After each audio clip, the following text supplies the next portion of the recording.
ইসলাম হুকুমত। আজকে যদি মাজলিসের মধ্যে একজন বেপরদা মহিলা চলে আসে, তো এইটা কেমন ইসলামী সংগঠন আমাদের প্রশ্ন করতে হবে, জবাব দিতে হবে। এই জবাব দিতে হবে, জাতির কাছে জবাব দিতে হবে। ফাইজলামি করবেন না, ইসলামী ধোঁকাবাজি চলতে পারে না।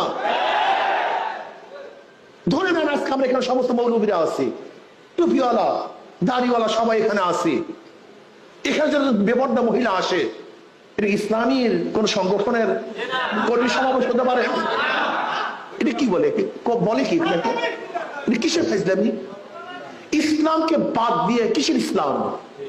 ইসলামী শব্দ বাদ দেন, মনে যা চাই করেন। ইসলামী ড্যান্স মঞ্চ এটা হয় না, ইসলামী যাত্রাগানের পালা বুকাইটা হয় না। ইসলামকে আগে বাদ দাও, তারপর মনে যা চাই তাই কর। কিন্তু নাম লাগাবে ইসলামী আন্দোলন বাংলাদেশ, আর এখানে মঞ্চের মধ্যে বেপরদা মহিলা থাকবে, এখানে হাতের তালি চলবে দামাদাম, এখানে ড্যান্স চলবে, এখানে ফাইজলামি চলবে। কথা বলেন না কেন? ইসলাম